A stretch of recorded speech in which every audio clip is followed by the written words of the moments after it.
Hello, this is Matthew Robert Payne, and this is an interview with Michael Jackson. This is Michael Jackson Speaks from Heaven, Book 5, and I hope to do this in a number of recordings. Uh, it could be one, depending on how I go.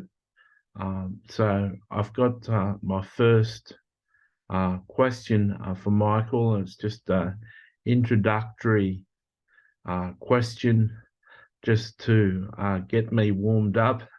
And I normally do this in my interviews with Saints books. So um, I um,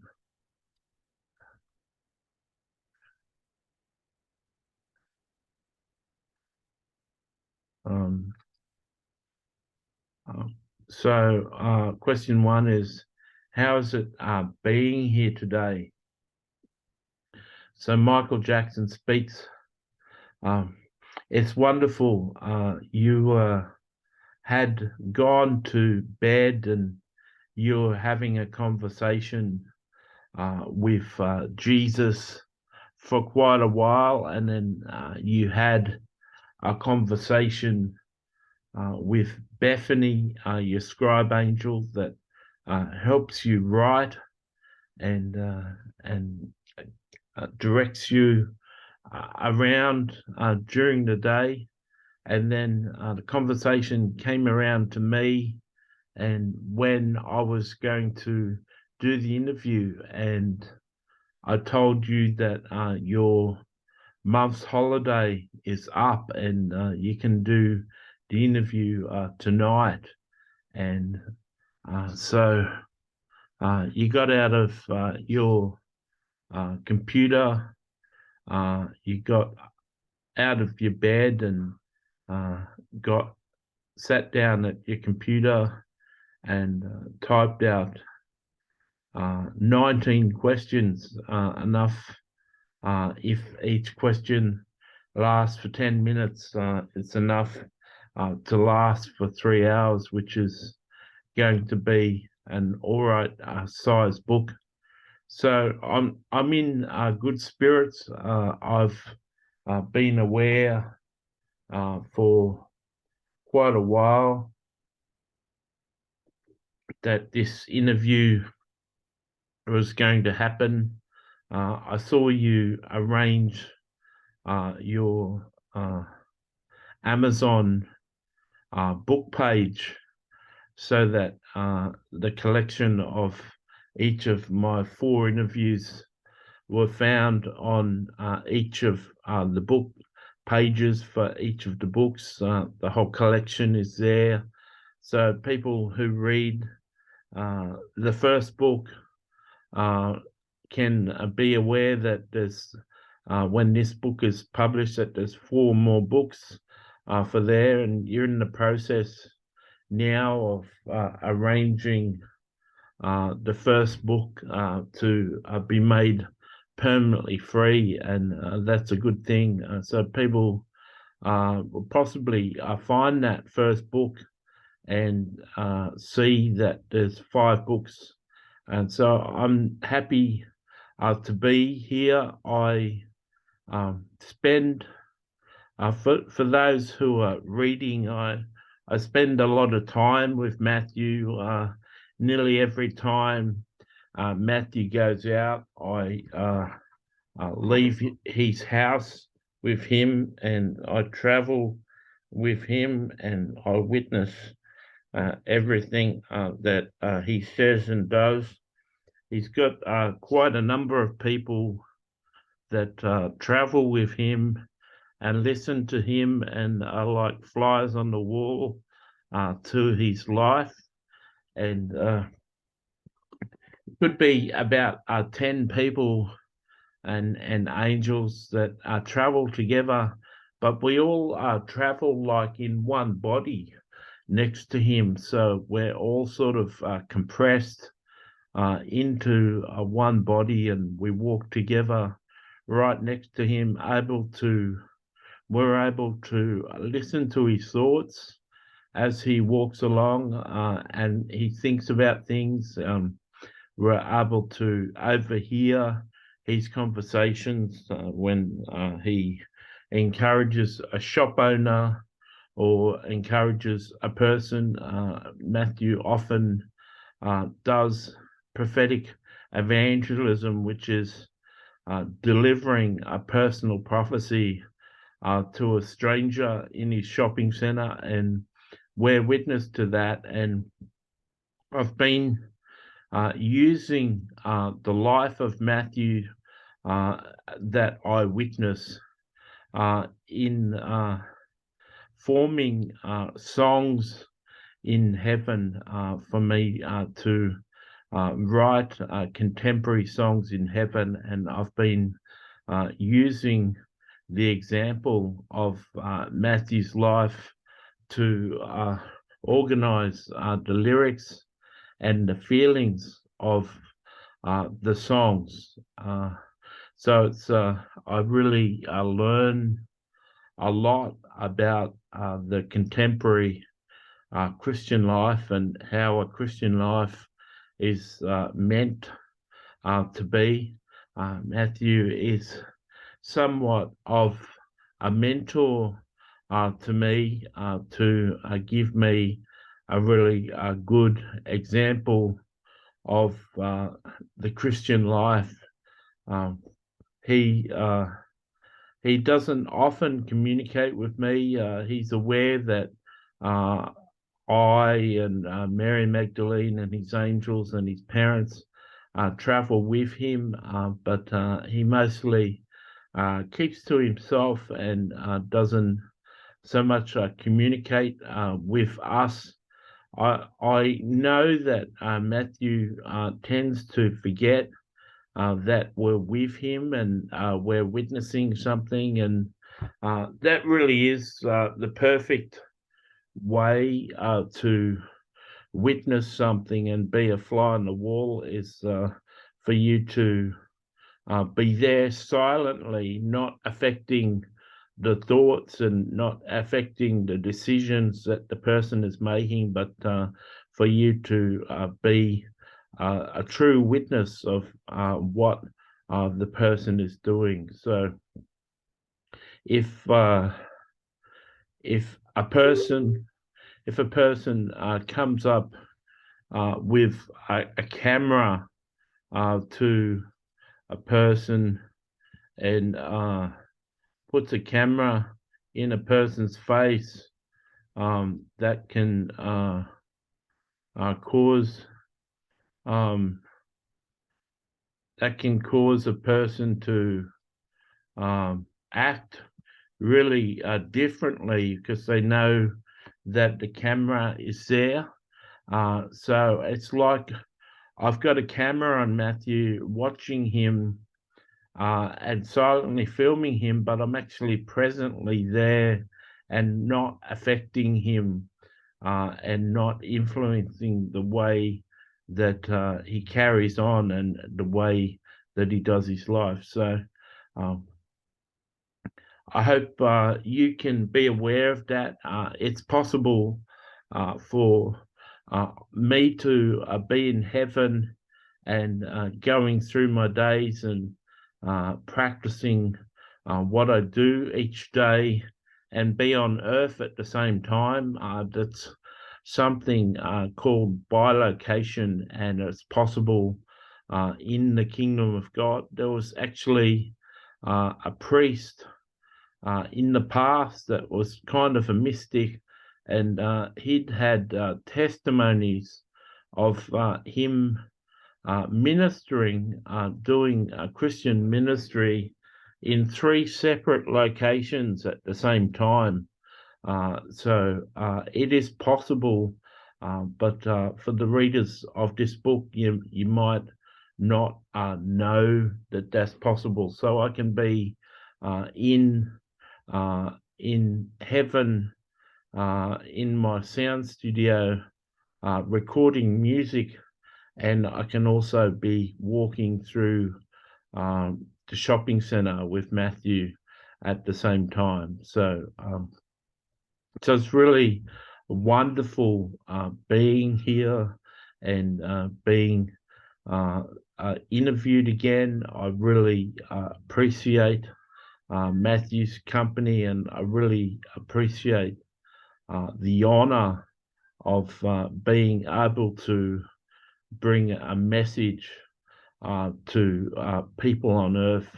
I am really encouraged to speak from heaven and have a voice, even though there's not a lot of book sales of Matthew's books and not a lot of people read them. It's not as though 1 million people are reading them. I appreciate speaking to the few people that this book will reach. So if you're reading this book, God bless you, and I hope you enjoy this. We're going to go through a number of quotes that I said on earth, and I'm going to give some insight. Matthew had a list of 20 quotes, and he brought it down to 7 quotes that I'm going to speak on. So these are things I said when I was on earth, and we're going to go through each of them, and I'm going to speak about each of the 7 quotes for about 10 minutes. So the first one we're going to address in chapter 2 is I said, to give someone a piece of your heart is worth more than all the wealth in the world. So that's what I said, and I just want to give you an insight. From time to time, people come into your life and they place like a demand on your heart. You come to love them in a special way, and you're aware that I married once, and I had a couple of people that were close to me for a time, and it's really special especially when you're a popular figure, as I was. It's really a special feeling to become intimate with a person and open up your heart to a person, for them to be able to see inside your heart. And with my music, I tried to share my heart with people. I tried to share with my fans a perspective of myself, and many people come to really love me as a person through my music, and I tried my best to write interesting and engaging music that could give you different dimensions, different facets of my heart. It's like my heart was a diamond, and if you looked at my song choice, each song would give people a different facet of my heart. So I did my best to give my listeners my heart. I tried to wear my heart on my sleeve for my fans and the people buying my music. I had accumulated quite a bit of wealth through successful albums and tours, and I really meant this quote, that it's such a precious thing to be able to share your heart with a person one-on-one. And it was important as an artist for me to express myself to my listeners. Part of being an artist is sharing messages with people, and so I endeavored to share different facets of my life, different dimensions of my life through my music. But from time to time, I had a person that drew close to me, and I had a season with special people in my life where I was able to basically undress before them. It was just expose myself, expose my heart and my dreams and my personal wishes and my desires, and it's a really a precious thing to be able to give someone a piece of your heart.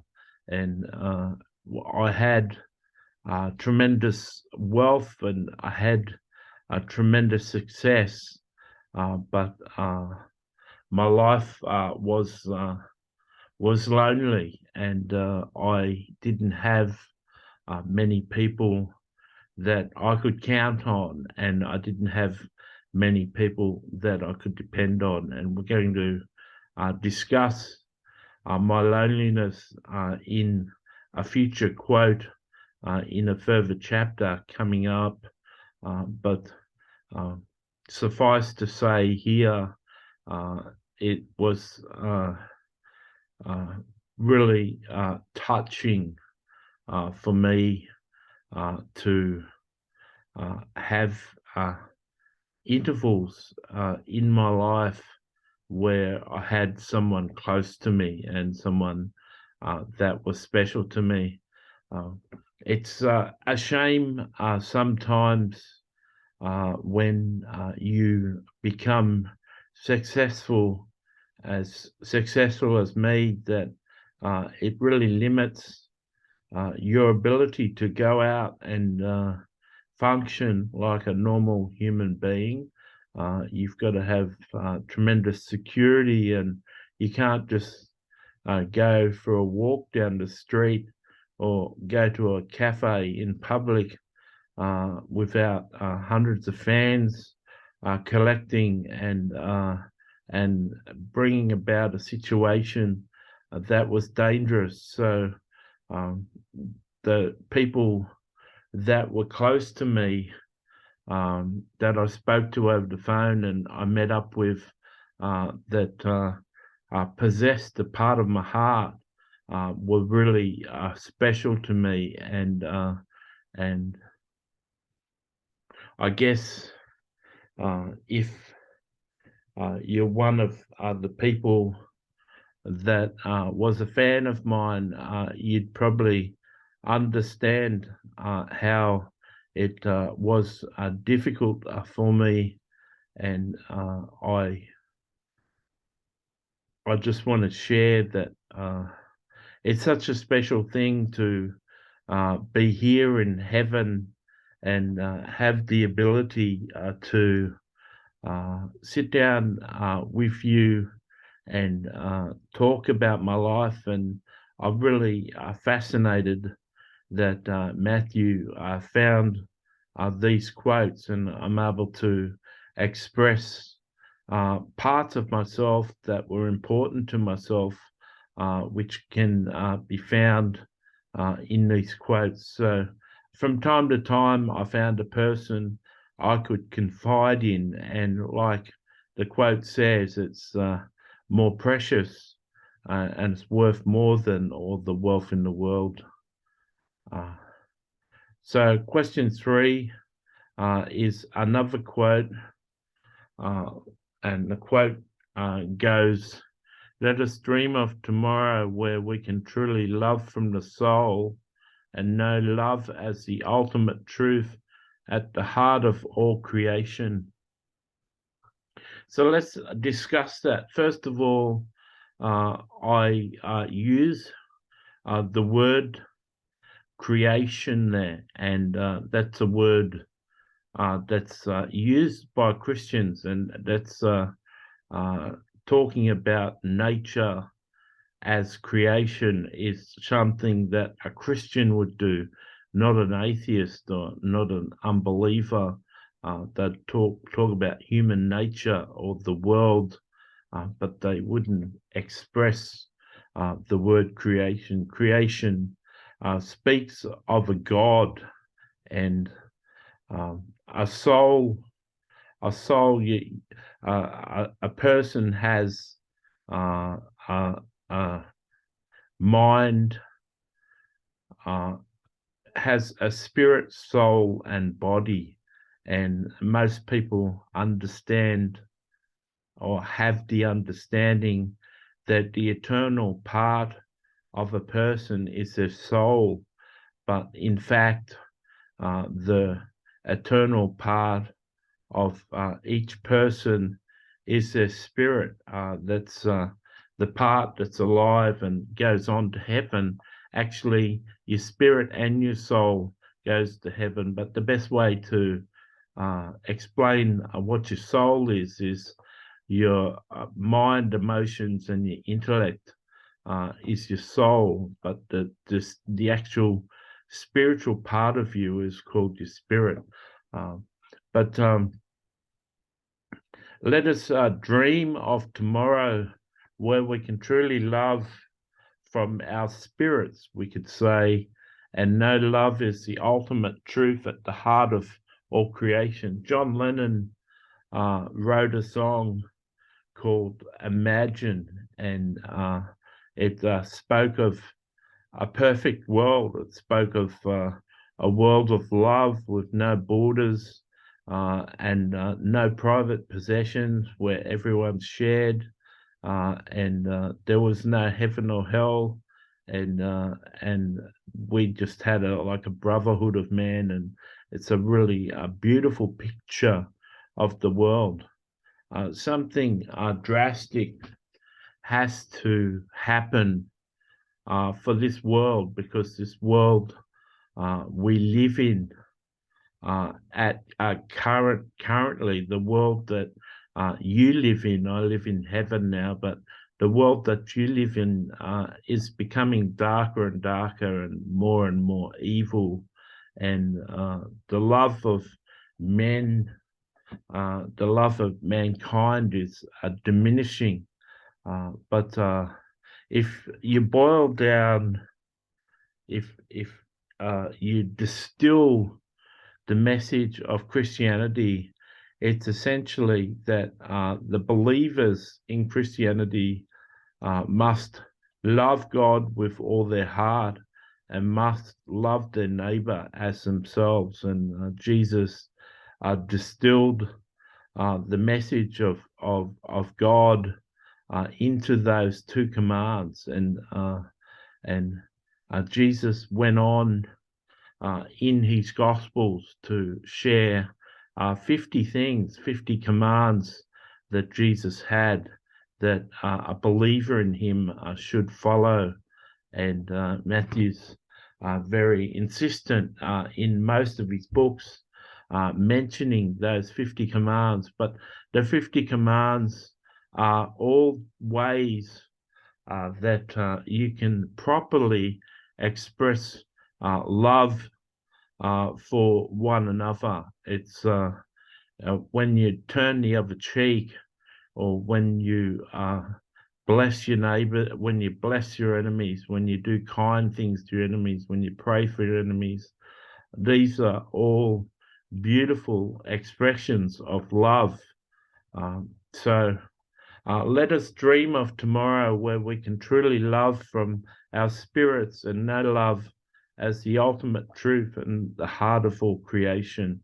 It's just a beautiful quote, and I must have been feeling very nostalgic when I wrote that, and it's just typical of a musician to say something like that. And John Lennon and Yoko Ono had that same dream when they co-wrote Imagine. And Imagine, the song, won the most popular song of the 20th century. So their desire for that perfect world that they expressed in that song that they wrote together was by far the most popular opinion among mankind, for mankind to live in peace without wars, live in unity, live with love, and live with no personal possessions, no jealousy, no greed. And that world is going to be possible if you read the book of Revelation, the last book in the Bible, towards the last chapters. It talks about a new world, a new reign when Jesus comes to earth and rules as the world's leader. And in that time, Satan is the enemy of our souls, is going to be put in a prison for 1,000 years. So there'll be no evil temptation in the hearts of men, and the hearts of men will love each other, and there'll be hardly any crime, and it'll be like a perfect world. And there'll be a lot of love about in this world, and there'll be good inventions, and there'll be more equity. Things won't cost money. Free education will be free. Housing will be free. You won't have bills. You'll live in a world without money, and it'll be a perfect world, and there'll be a lot of love. And this is a world that's promised in the Word of God. This is a world that people can dream about. They can dream about a tomorrow like that, but up until Jesus comes and takes the world by force, up until that day, I personally believe, and it's scripturally supported in Isaiah chapter 60 in the Bible, that the world is going to get steadily darker and darker. It's going to become more and more evil. And so I dream of that tomorrow. I dream of a world where people can just love themselves and love each other, and a world where there's no envy, where there's no selfishness, where there's no jealousy, where there's no climbing over each other to get ahead, where there's no lying, where there's no mistrust, all the negative things of population, all the negative things in the world will be taken away from, and you'll live in a place which will become paradise on earth. The whole of creation, the plants and the animals will respond to the new world. And it's said in the books of the Bible, in prophecies, that the lion and the lamb will lie down together, the animals will become vegetarian, and it's going to be a wonderful world, and one that I'll be part of, and I'll come down and live among you, with you, and this world is one that we can look forward to. Question number 4, and this is another quote. I'm just like anyone. I cut and bleed, and I embarrass easily. I became so popular and such an idol to people. People were treating me like a god. People used to faint in my presence and pass out when they became close to me at concerts and stuff. And it's like I become like this demigod, and people started to think that I was immortal. People started to believe that I was superhuman, that I wasn't going to die, that I wasn't an ordinary human being. They just saw my giftedness. They just saw my abilities and my ability with music and my ability as a production artist. That they just started to believe I wasn't real. They just had this idea that I was so special that I wasn't real. And to cut through all of that, I actually said this one time: I'm just like anyone. I cut and bleed, and I embarrass easily.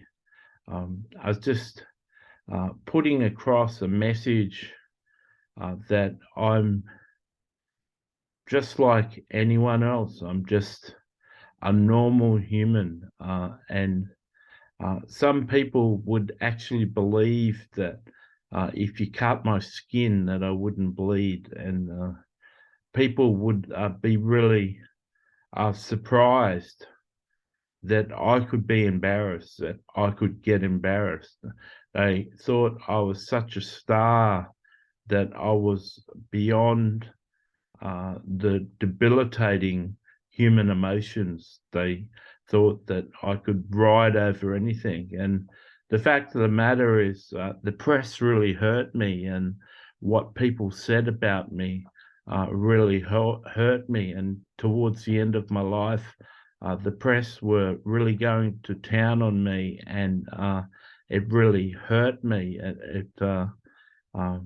You can't avoid all the headlines. I tried not to read negative press, but you just can't avoid it. And people who are important to you make you aware of certain headlines and certain things that people said.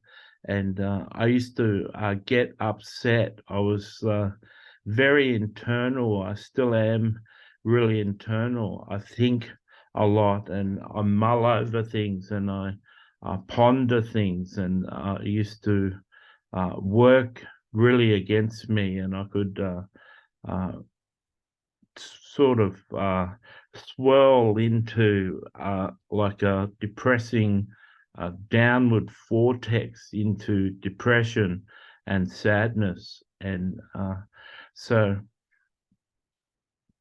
people really aren't aware that a star, someone who's popular, someone who's one of the biggest selling artists of all time, has real emotions and really cares and can be affected by what people think of them and what people say about them. And as the press came in really hard towards the end of my life, I didn't want to continue living. I was tired, and I was worn out, and I had problems sleeping while it's the reason I was getting injections every night to get to sleep. And life was becoming very tiresome for me, and the press were attacking me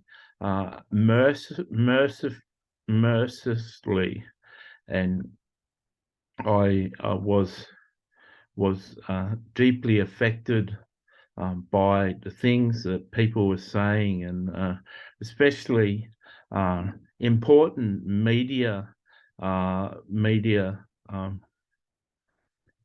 spokesman. And it seems that at one stage I couldn't do anything wrong, and then the tide turned, and suddenly half my fans were believing that I was a child abuser, or things worse than that, and I just thought it was enough. So I I want to share with you, if you're a person who followed my music, if you're a fan.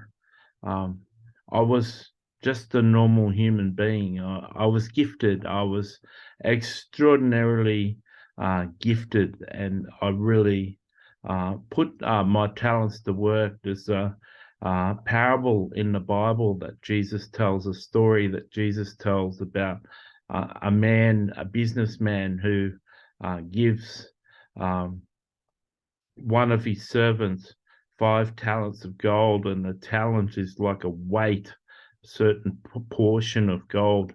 He gave one 5 talents, he gave another servant 2 talents, and he gave one of the servants 1 talent. He went away on a journey, and when he came back from the journey, the one with 5 talents had reproduced and invested the talents and put them to work, and he gave the master another 5 talents back, so there was 10 talents.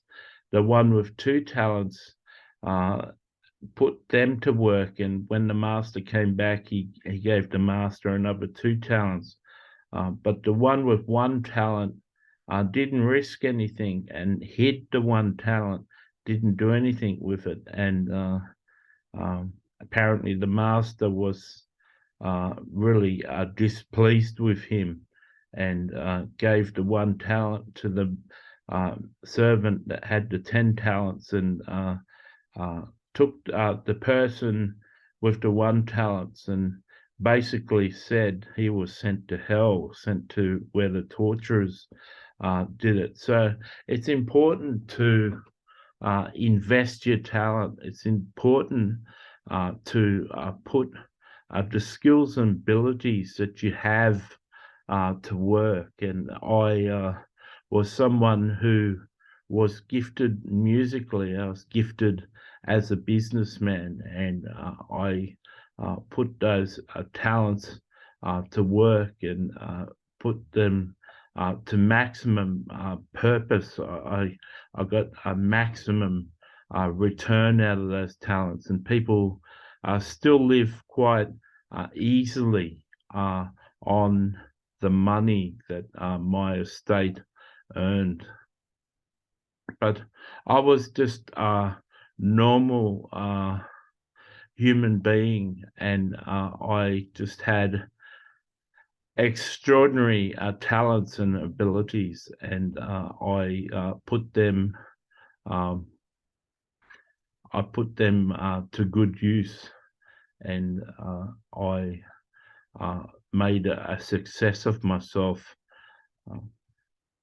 So if you're listening to this, if you're watching this on YouTube, or you're reading this in a book, please be aware that I was an ordinary human being. I just had supernatural talent. I just had supernatural abilities, and I was able to fly like an angel, like I had wings, and I could fly above ordinary mundane life, and I was able to achieve a certain amount of success with my life that actually caused envy in some, it caused jealousy in others, and then certain people come to think, come to believe that I was a child abuser, and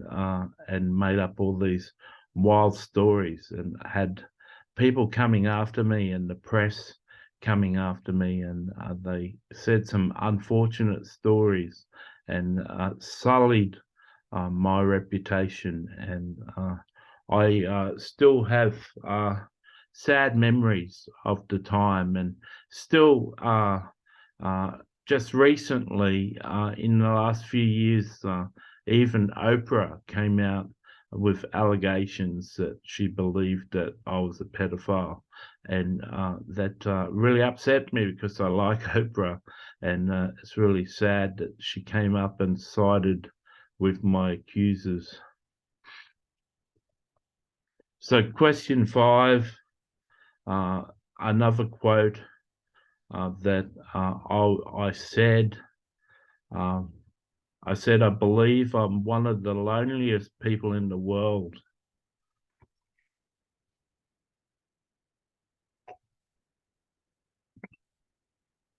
You are listening to this on YouTube, or you're reading this in a book, you may be really surprised by that statement. You may be a person who was a listener to my music but didn't really follow me as a fan, or you may be a person that was one of my fans, and you may never have heard me say that statement that's quoted there. But it's true, I did say it, and I was very lonely. You may be surprised that with disinformation too, that John Lennon from the Beatles found out about this famous psychiatrist or psychologist. Matthew's not sure which one it is, psychiatrist or psychologist. And he was an American psychologist, and John Lennon asked him to come and give him counseling. And the psychologist in John Lennon's memoir, or the biography about his life that Matthew heard an audiobook, the psychologist originally said no to him and hung up the phone, and the psychologist's secretary said, "So when are you going?" And he said, "What do you mean? When am I going? He's in England. Who does he think he is?" She said, "He's John Lennon." And he says, "Who's John Lennon?" She said, "He's the singer of the most popular band in the world. Of course you're going." And the psychologist or psychiatrist did some research, and then got back in touch with John Lennon and agreed to go to the United Kingdom for 6 months. And he went over there with his wife, and they met Yoko, and he spent 6 months with him. He said, "I've got to go back to the States to continue on with my clients. I can't give you any more time." And John Lennon said, "What if I come over to the States?" He says, "Yeah, well, I can give you another 6 months over there and bring your wife, because my wife will counsel your wife, Yoko." So he went over there, and the psychologist said of John Lennon that he believed he was the most loneliest person that he'd ever met, and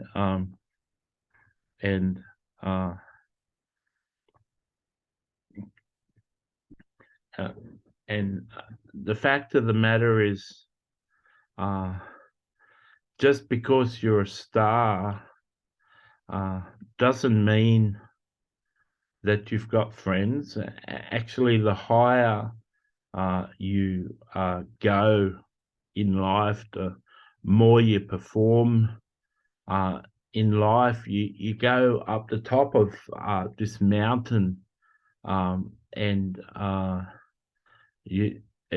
if you ever climb a mountain, you may know that the air gets really hard to breathe. It becomes harder and harder to breathe. The air gets really thin at the top of a mountain. And when you're in life and you become really successful, there's fewer and fewer people that you can relate to and have as close friends. And I really suffered loneliness. Part of the problem of being someone so popular is people don't treat you normally. People are starstruck and they act really funny around you, and they're not themselves, and they never really become themselves. They never really let their hair down and be honest and genuine with you. So there's a popular word in the world today called fakes. People people are fakes, and when you're a popular celebrity, people can become really fake around you, and so many people who come into your personal circle, who have access to you, have some way of accessing you and being in your life. There's a lot of flattery. There's a lot of people saying things that they think you want to hear in order to get leverage and in order to get something off you. And the richer and more successful you become, the harder it is to discern real honest motives, and it's really hard to have people around you that are honest with you. And um, Jesus Christ found that this was a problem in his life, and Matthew knows this because he's had hundreds of hours of conversations with Jesus. Jesus had his 12 disciples, but even toward the end of Jesus' ministry, Jesus was trying to tell them that he was going to be arrested and crucified, and then he was going to rise on the third day. And they couldn't hear it. He told them several times, and they couldn't hear it because they all believed that he was going to conquer the Romans and set up his kingdom in Israel, and they all wanted to be part of that kingdom and lead the people, and they had an inside running, and they believed that they were going to be leaders in this new kingdom, and they couldn't hear Jesus when he was clearly telling them that they were going to kill him and he was going to disappear off the face of the earth. And so you can imagine Jesus having tens of thousands of people flock to him for healing, and thousands of people listening to him preaching, and having 12 disciples and women that he traveled with, and none of them being close enough to actually hear him. Mary Magdalene was the only person that really got close to him, but Jesus was desperately lonely. The writer Solomon said in the scriptures something like, I'll paraphrase, with much wisdom comes much loneliness.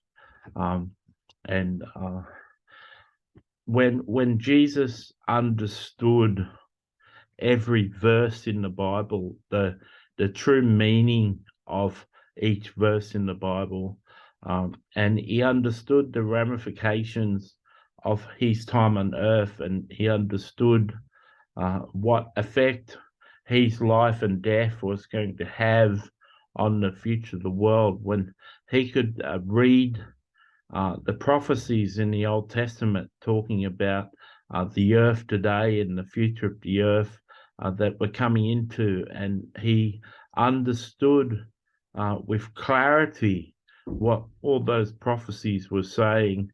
And he had he was the only one in Israel that understood the scriptures in the Bible, the Old Testament, and he was the only one. All the Pharisees had great training in the Bible, but they had misunderstandings, and much of what they believed was just one person's interpretation that had been passed down for 100 years. And so here Jesus was.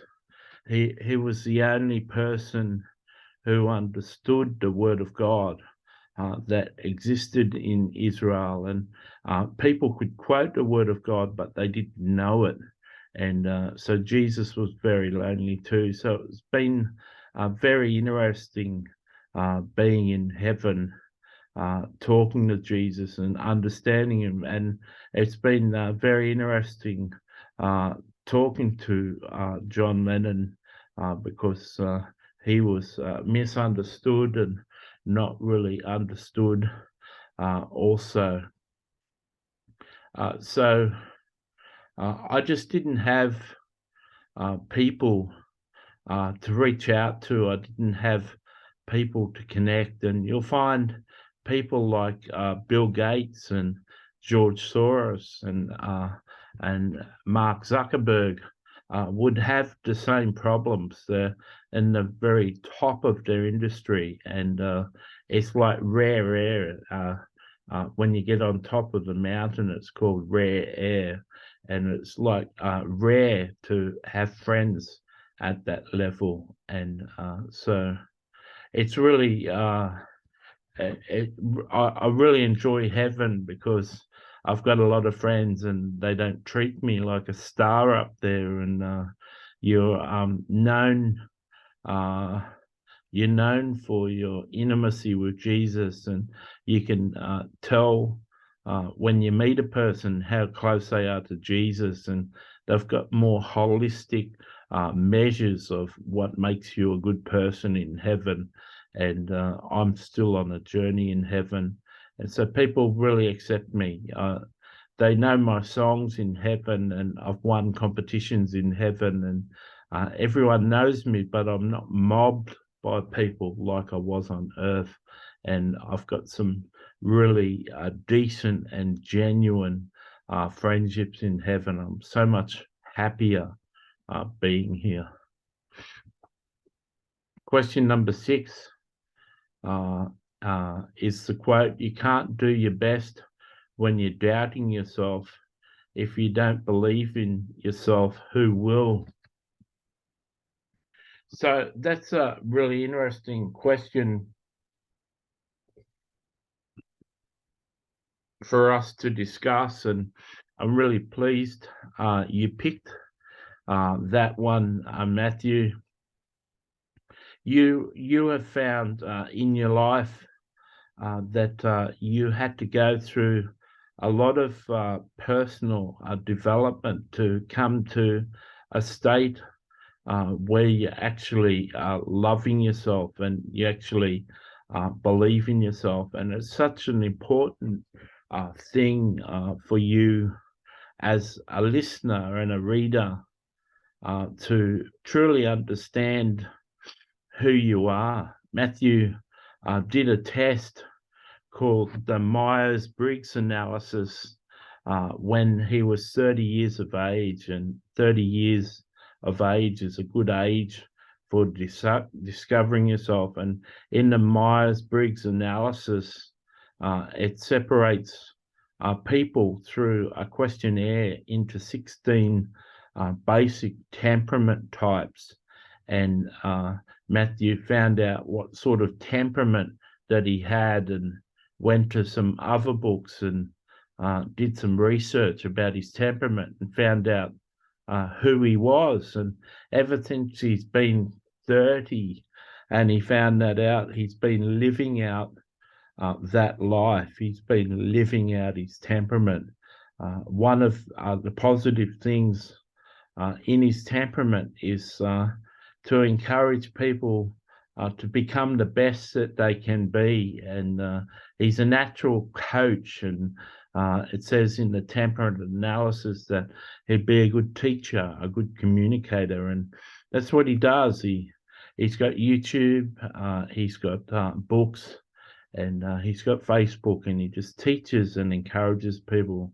So it's you can't really achieve a lot. You can't really do your best when you're always in a state of second guessing yourself and doubting yourself.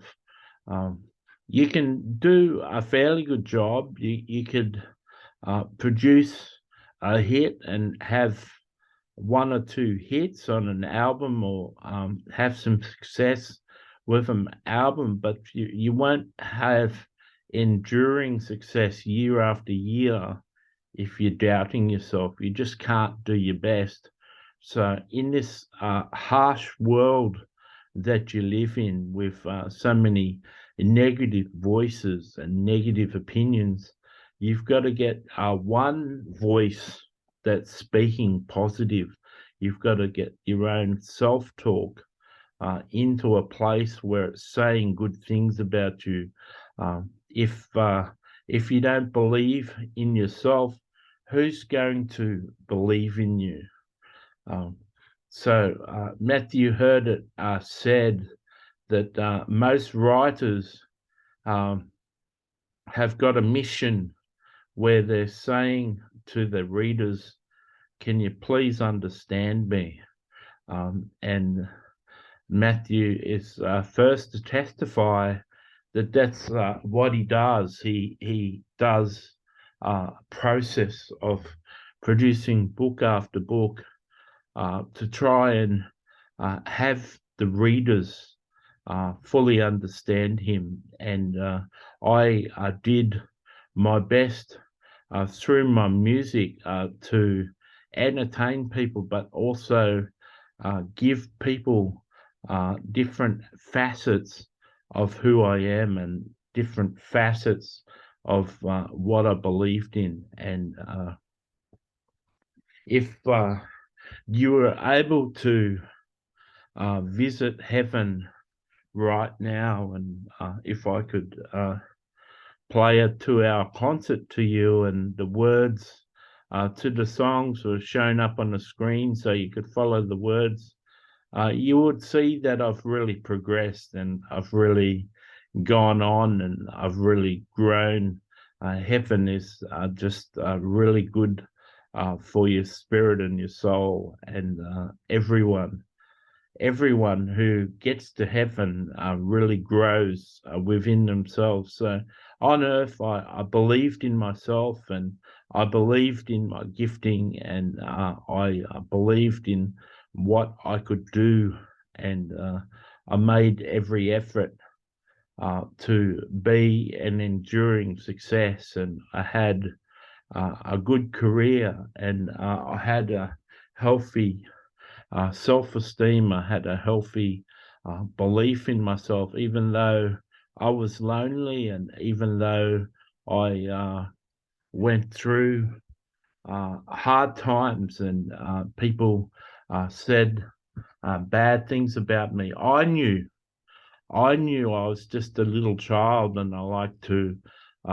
have children as company. I knew that I wasn't a pedophile. I knew that I wasn't a child abuser. And it's important when you're being accused of those things for you not to doubt yourself, for you to understand yourself. And those things, even though they were hurtful, what the media was saying, and even though since I've been in heaven, they've further tarnished my reputation. I'm confident of who I am, and I'm confident in my fans understanding my testimony and understanding what I have to say. So I encourage you to find a therapist, or find a counselor, or find books that can help you develop an understanding of who yourself, and come to understand what you're created to do and what you're created for, and get to the business of improving yourself, and get to a stage where you understand why you're here and start to do what you're meant to be doing. And you'll find your belief in yourself will grow as you start to practice what you're here for. Question 7. And this is the quote that says, "I'm never pleased with anything. I'm a perfectionist. It's part of who I am." So I wasn't aware of this. This is Matthew speaking. I wasn't aware of this about Michael. I thought Michael had a spirit of excellence, which Steve Jobs had a spirit of excellence. And when you've got a spirit of excellence, you do your best to make things in an excellent condition, but you don't beat yourself up and you're not hard on yourself. You just do things to a very high standard. So it was news to me when I saw this quote, and I felt sad for Michael, because perfectionists have a really hard life, and it's a debilitating thing to have. And so I'll let Michael speak. So the quote says, "I'm never pleased with anything. I'm a perfectionist. That it's part of who I am." So it may be news to you as a reader that I was never pleased with anything. If I had my time again on Earth, I re-release remixes and re-recordings of all my music, every song. And since I've been in heaven, I've re-recorded each one of my hits on Earth, and I've done a better job with more time and more thought. And there's been more growth in my personality. There's been more growth in me spiritually, and I remastered my songs. And I had trouble on Earth releasing albums. I didn't have a problem with inspiration. I didn't have a problem with getting song ideas. I didn't have a problem getting music or lyrics. I had a problem with perfecting the lyrics. I had a problem with perfecting the music and reaching a stage with the music and the lyrics that I was happy. And I was sort of fortunate. I worked with record labels, and the record label would give you a deadline for when you had to have the master of the album cut and recorded. If I didn't have a record label giving me a deadline, I may have never released music, because I was never happy. I was never happy with my music. I was never pleased with anything. And I'm so pleased. I'm so happy Matthew found these quotes for me to be able to talk about, because it gives me such an opportunity to share with you who I was when I was on Earth, and what sort of life I lived on Earth. So if you're a person who has my albums, or has any of my albums, or all of my albums, you may be really surprised that I was never pleased with anything. And that's what a perfectionist is, and it's a sad malady to have. It's Matthew's not a perfectionist. He's got a spirit of excellence. Matthew produced a few books that had less than perfect editing, with mistakes in grammar and spelling in the books, and that really upset Matthew to find. But it didn't destroy him, it just upset him. Well, if you're a perfectionist, you just couldn't live with that. And I can't let things go like that. And I'm fortunate that I'm in a perfect environment now, and I've got people that can assist me who are really gifted musically, that can master my records and produce my songs. And I work with good producers, and we do terrific work.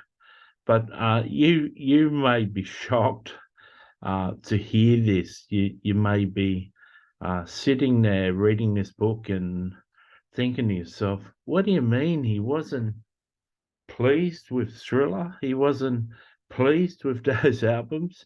He wasn't happy with that? We're happy with it." And that was just me. And once again, I'll share with you that if I didn't work for a record label, I may have never released my music because I was never finished. And that was just part of my personality. That's who I was. And that's why you'll see such excellence with what I did. Matthew saw an interview with me when I was leaving Sony, and I was going to become my own self-published musician. And I was saying I owe them 2 original songs, unreleased songs, as a part of the contract I'm in. And they said, "Do you have to write them?" And I said, "No, I've got thousands of songs I haven't released." And I went on to say that for every album I released, I recorded 100 songs. And Matthew believes I used to just record the 100 songs and then have people listen to them and pick the best 12. And I won't share my process with you, but I used to record 100 songs, the music and the lyrics, get the songs to a good condition, and then I'd go through a process to whittle it down to the 12 or 15 songs that would be on an album. So the 15 songs that you heard on an album were the best 15 that I believed out of the 100. So that's why so many of my songs became hits on the charts, because 80% of the songs that I recorded, no one actually got to hear. And so there's some artists now that want 15 songs and they write 15 songs. There's some artists now that write 100 songs for 15 songs, and I was the sort of artist that wrote 100 songs for 15. But my music isn't the best flavored sort of music for heaven. Heaven is on a different culture to some of my music. But I have taken the time in heaven to re-record, record and remaster all of my earthly hits. And certain fans in heaven can log on to a database up there and download all my updated songs that I've updated in heaven, and they're really pleased. I get some really good feedback from that, and the fans are really touched. So that's something you can look forward to if you're a fan on earth and you're reading this book and you're not particularly a Christian. You want to investigate Jesus Christ and investigate the Christian religion, and give your life to Jesus, so that you can come to heaven and come and listen to all the music that I recorded on earth, and you can also come to heaven and listen to all the songs that I've produced since I've been there and been growing closer and closer to Jesus. Question 8. So this is the one quote that Matthew knew. So if you want to make the world a better place, take a look at yourself and make a change. So that song was a lyric in my song "Man in the Mirror," and I fully endorse that song. I sang things that I actually believed in, and that's what essentially what people need to do in this world as individuals. They can have opinions and they can have what they believe in, but if you want to see the world have more justice, you need to have a look at your own life and implement that justice into your world. No use sending money overseas for starving people to live, and that's a good thing, but it's no use doing that and walking past a homeless person begging in the street. You can certainly ask the homeless person what they'd like to eat and go and buy it for them. So a lot of people like appease their guilt by sending money away to charities and try and take away the guilt they feel for being so prosperous. But you need to take a personal look at yourself and appease that guilt in a practical way in the life and around the people that you do life with. And not everyone makes that change in themselves. Not everyone makes a personal change in their life. Some people just live a life where they're never confronting themselves. They're never having a personal inventory of themselves. They're never truly addressing themselves. And that's what the Bible is a good book for, because it's like holding a mirror up to yourself. And it's interesting that this lyric comes out of the song "Man in the Mirror." The Bible is just a really good mirror to hold up to yourself. There's certain things you're told to do in the Bible that will convict you. If you read it in the Bible and you're not actually doing it, you'll feel convicted, and it'll give you the motivation to change and the motivation to make changes in your life. So I encourage you to understand that things are more than beliefs and concepts that you promote and you believe in.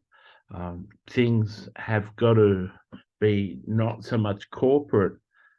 In the corporate way, for you to have this established belief in things, you need to bring your beliefs closer. So if you believe that women should be treated as equals, and you're a man and you believe women should be treated equal, start to treat women equal. Don't just believe it. Start making changes and promoting women in the workforce, and taking notice of certain women. If you believe a man shouldn't be sexist, compliment just as many men on their jacket and their pants and their tie as you compliment women on their dresses and their skirts. If you believe that everyone should be given equal opportunity, make sure when you've got the power and the authority to give people equal opportunity in your workforce and what you do.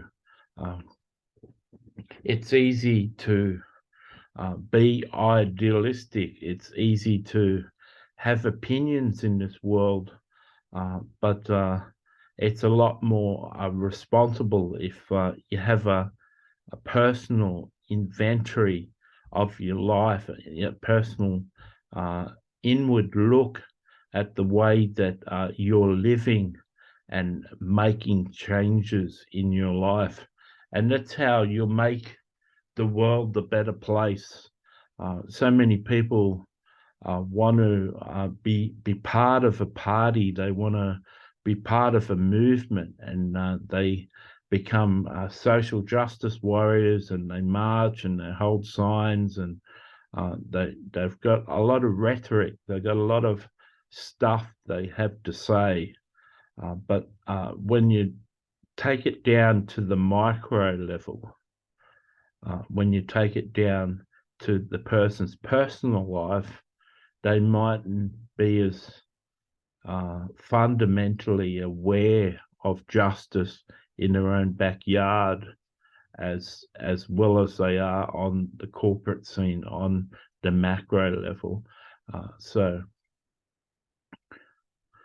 Matthew makes a change in his world by being a better person to the people he meets, bringing encouragement to everyone that he interacts with, being a light for Jesus in his community. He makes his world a better place by writing one new book a month and encouraging Christians to be better Christians. And if you found this book on Amazon and you're enjoying this book, please be assured that Matthew has 110 books, and not just 5 books with interviews with me, but he's got another 105 books that you can investigate on the subject of Christianity.